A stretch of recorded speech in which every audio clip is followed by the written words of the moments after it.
Works. This is a podcast of what makes nonprofits thrive.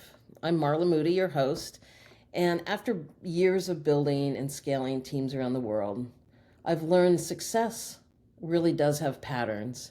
And sometimes the best operational secrets aren't found around the boardroom, they're more around the water cooler and in the field. Here, I'll sit down with leaders to uncover what works, sharing hopes, swapping stories, and learning from wins and challenges behind the organization and seeing what really makes a positive impact.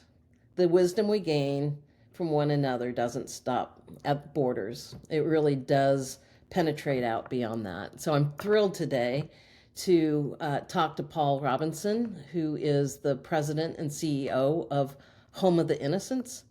And Paul, I'd love to have you introduce yourself and share a little bit, just briefly, about what Home of Innocence is and where it's scopes, and then we'll go from there. Sure. Thank you very much, Marla. I appreciate being invited here to talk to your listeners and your viewers. I'm Paul Robinson. I'm the president and CEO at Home of the Innocents. I'm a former business owner. I was a business owner for 21 years.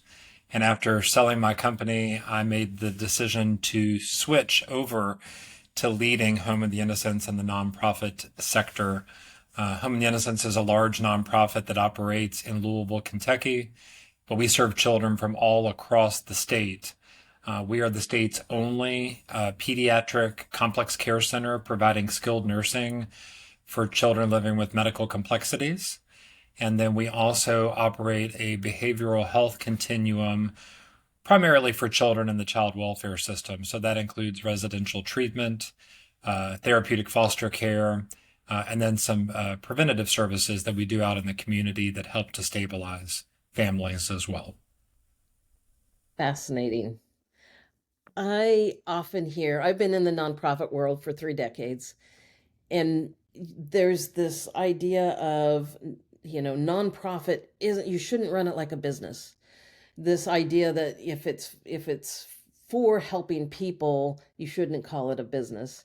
I love that you come from a business world and now are in this nonprofit world. What would you say about nonprofits and whether it's a business or leading it like a business or not? I get asked that question a lot because I have the unique experience of having lived on both sides.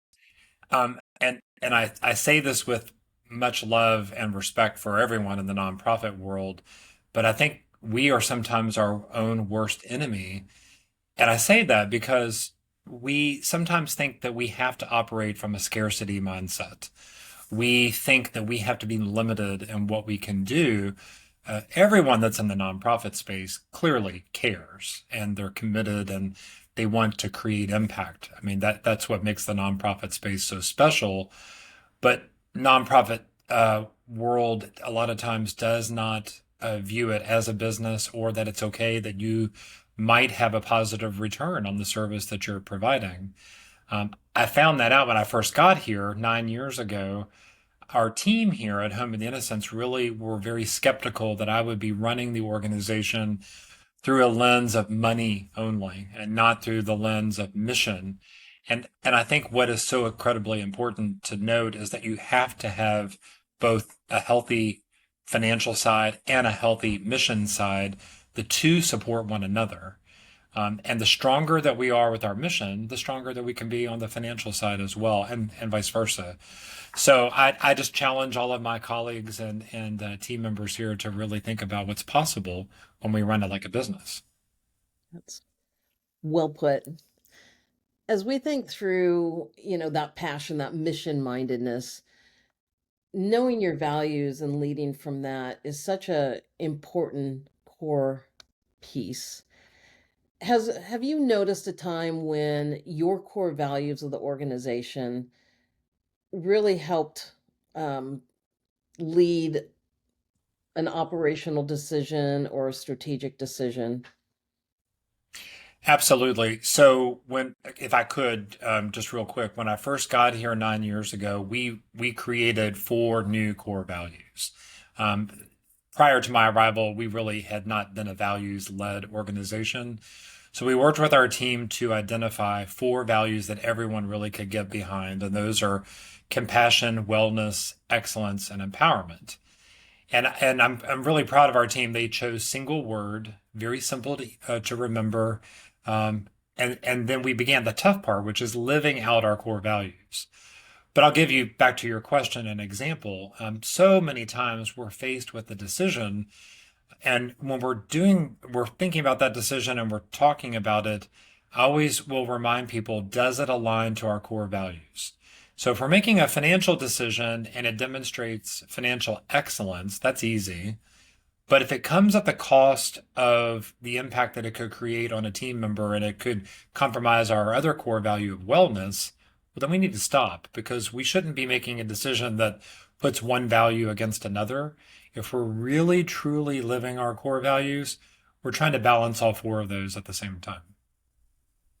That's fascinating. So it helps bring that balance. And what I love that you said is, as a decision was made, asking and going back to, does this meet our values? What I'm hearing is the four values that you guys are living by isn't just a poster on the wall, that they actually show up in your daily decisions. No, they are absolutely not just stickers we put on a wall. We could do that. Anybody can do that. You can just put a word on a wall.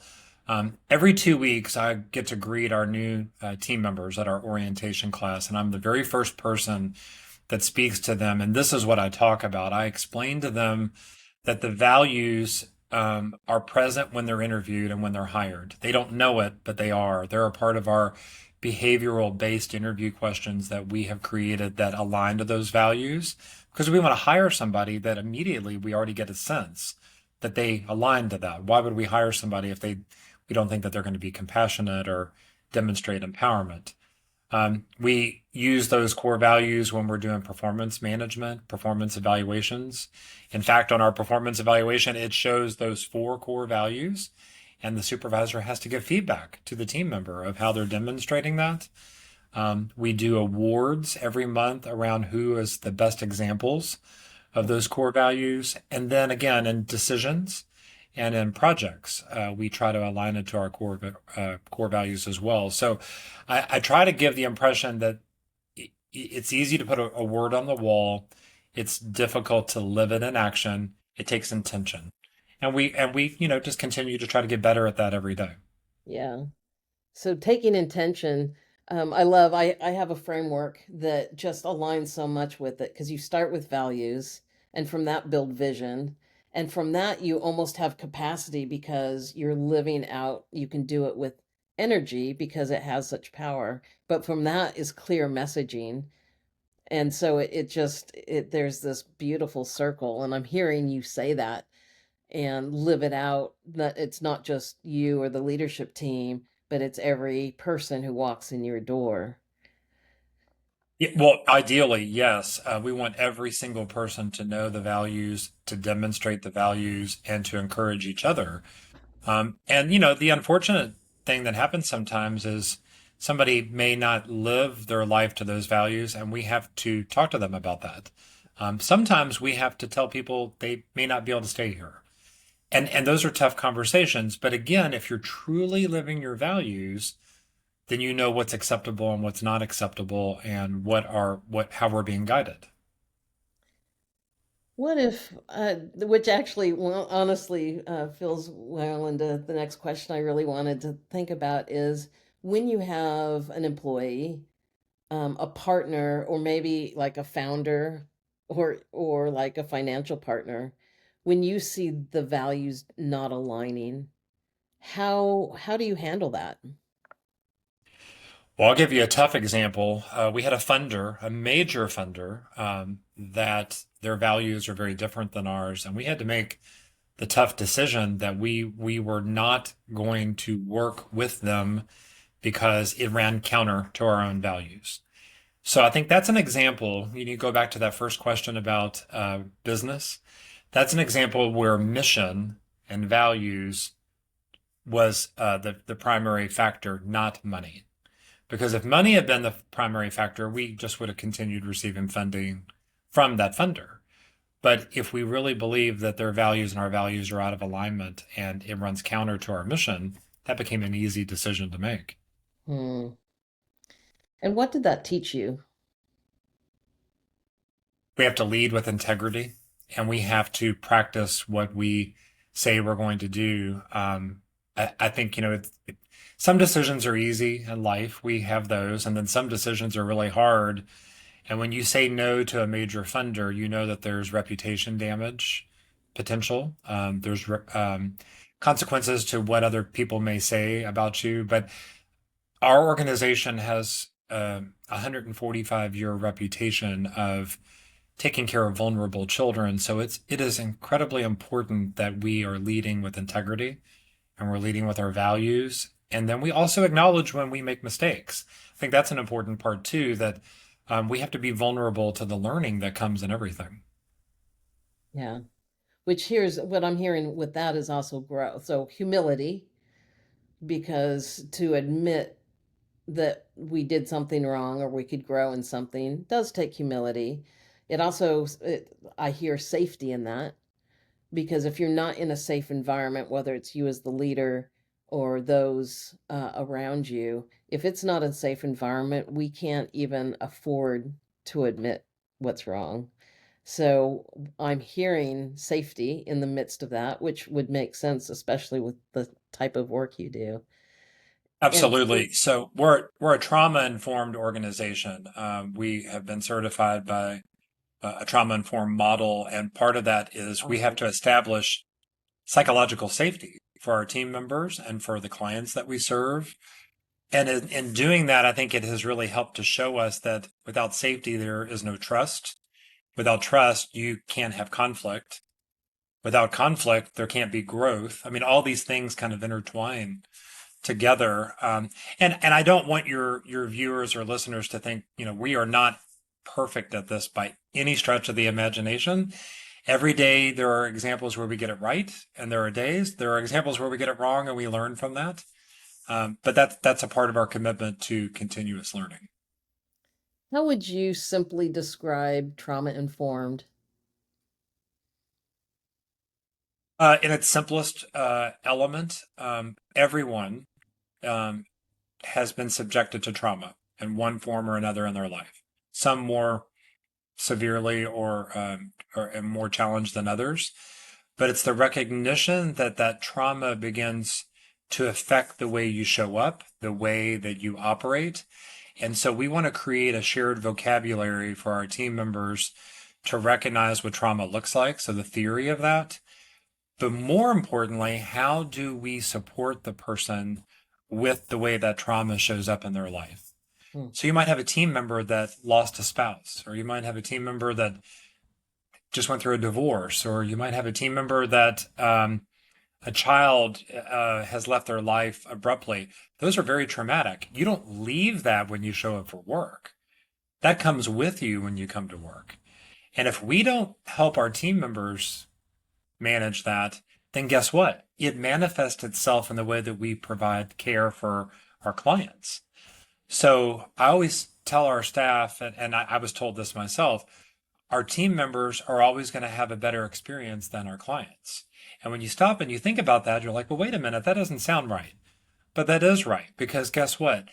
Our team members will always have that highest level. If they're having a horrible day, then the people they're supporting and serving are probably going to have a horrible day too, because they're going to get a sense of that. But if Yes. a team member has been managed up and they're coached up and they're having a great day, guess what? That's going to manifest as well in the way that we provide services to the children and families that we serve.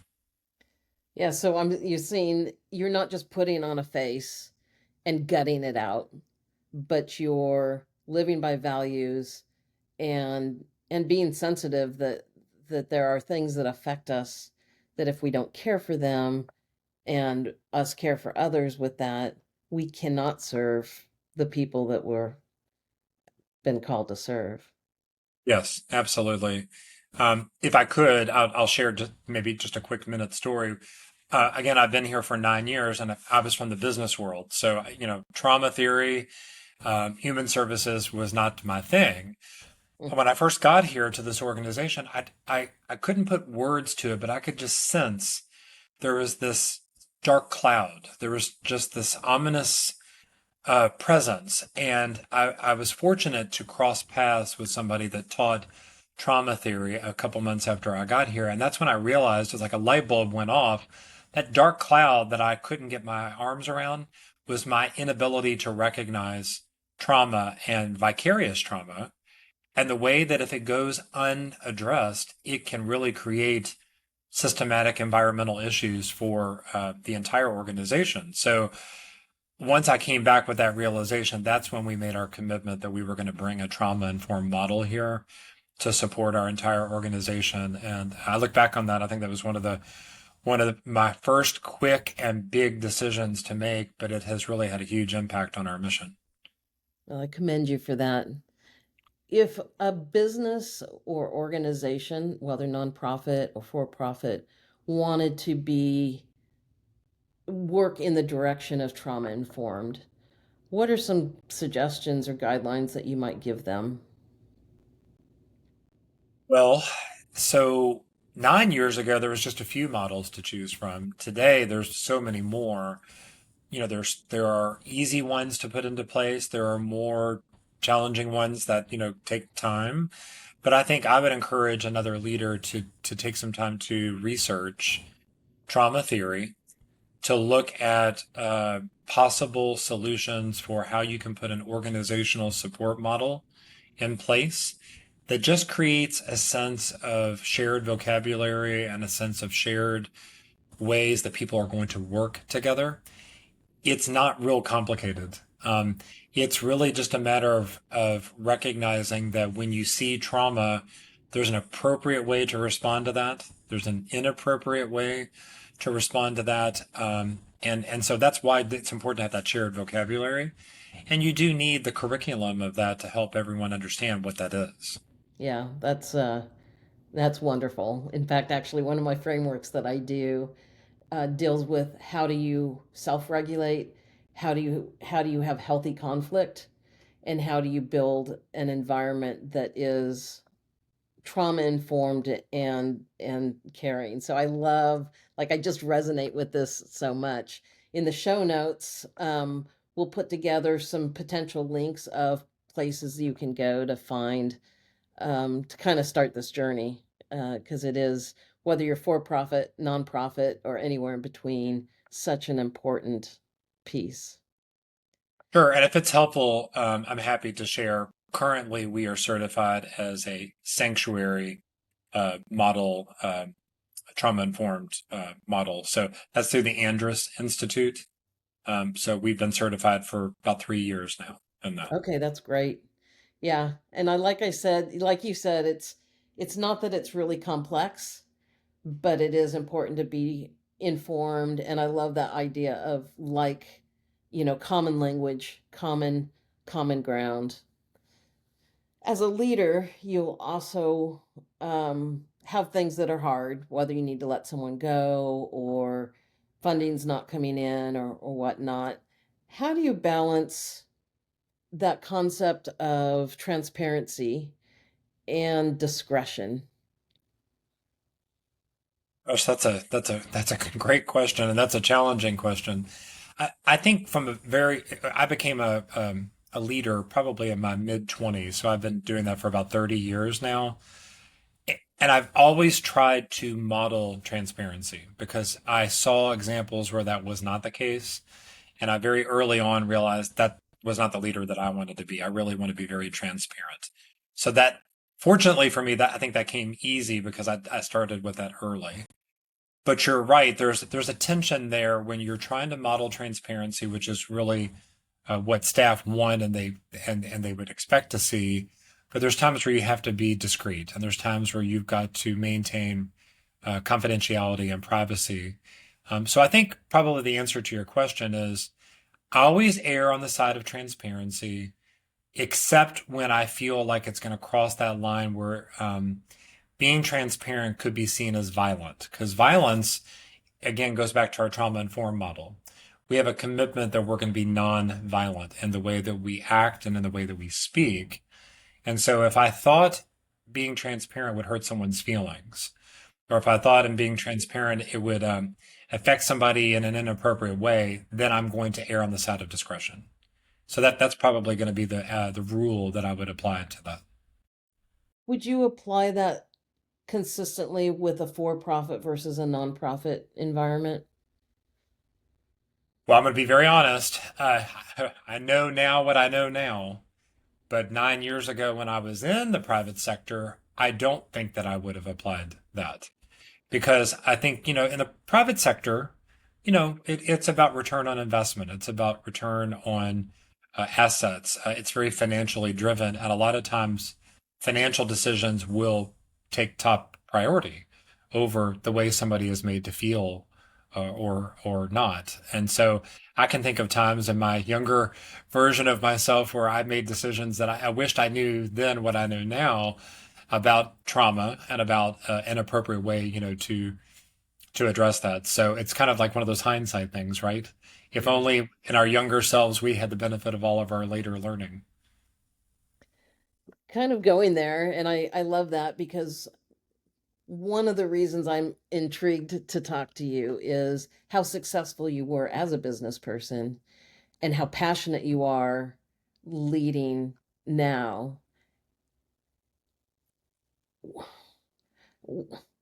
What's a war story? Like, what's something that you would could appropriately share with us that's not the finest moments, but it's something that you've learned from and we could learn from you?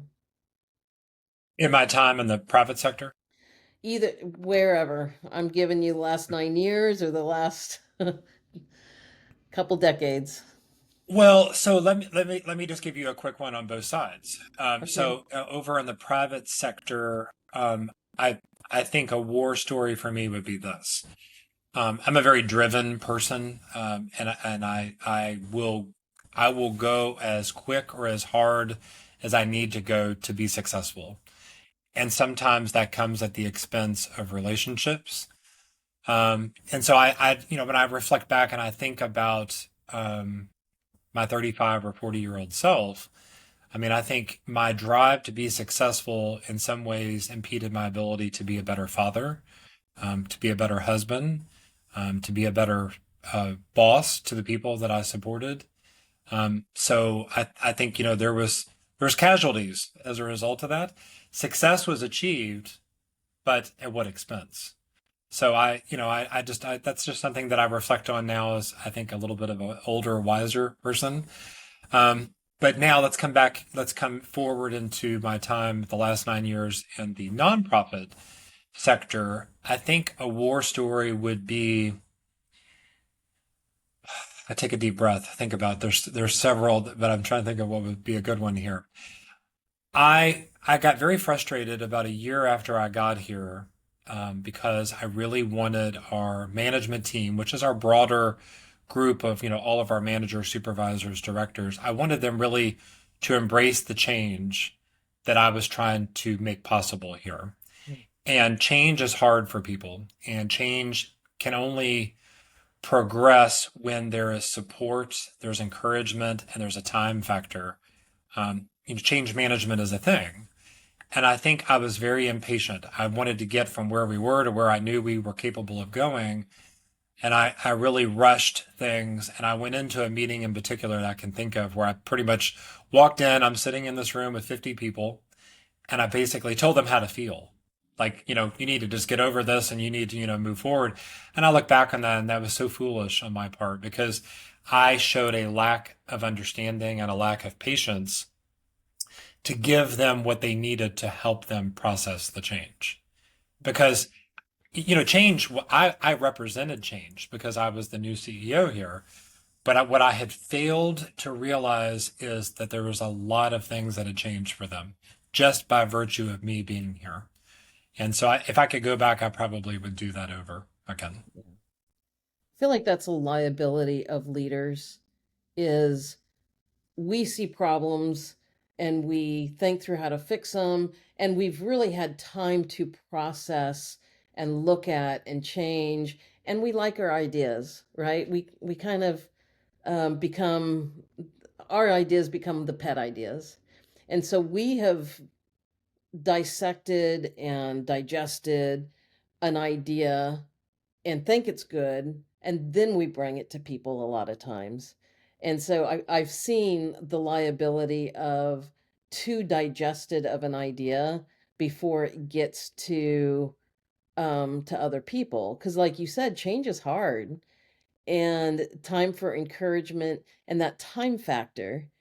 Because if you come with such a processed idea, it's easy to become impatient with those who now do need to process it. So I that's a really wise um, concept that we as leaders sometimes forget, and that patience, or when to bring people in so that the processing happens in the appropriate time. So Well, if you if go you back to our trauma informed model, Marla, one of our tools is the self model, which is how to process change. So it's how you help your team connect to the safety considerations, the emotional considerations, the loss that is occurring, because every change comes with a loss. Something must be given up in order for growth to occur. And Yes, so, to be truly trauma informed, you have to recognize there's going to be a feeling about the thing that they're losing so that the change can occur. And again, I didn't even know that was a thing nine yeah. years ago until I was trained on that. And even if it's a good change that is positive for them, it's change, and that's can be scary. Yes. So, if you wanted to make sure the people listening to this knows about the Home of Innocence, what is it that you really want them to know about what you're doing and why? Well, our biggest endeavor that we're focused on right now is an expansion of our mission. So I mentioned as we began this that we are the state's only complex care center for children living with medical complexities. We have 76 beds in our current center that has always been dedicated for pediatric care, ages birth to 21. And there was a horrible statistic when our children turned 21 and they would leave us and they would go to a geriatric long-term care facility. 40% of our residents would pass away within 18 months of Oh my discharge from goodness. us. Wow. And that statistic has been hanging around for a couple of decades. And so about 3 years ago, we took a bold step forward that we said we're going to change that. We worked with the state to change the state health plan and the regulations. We got the approval to add 50 additional beds to our facility, and we are in the process. We're about almost a year into a construction project that's going to build a new 80,000 square foot expansion to our campus that's going to allow us to let our residents now stay with us after they turn 21. They're never going to live to be 50 or 70. Their illnesses won't allow that. But why would we want a 21-year-old going to a place where people are preparing to die? We want them to continue to thrive as young adults here. So I'm very proud of our team. I'm grateful to the community to support this endeavor, that we're creating a solution to unmet needs and we're helping children and young adults thrive. And that's very rewarding for me as a leader, but also to see our team making that possible. Wow. Thank you for that. Any last thing that you want to share?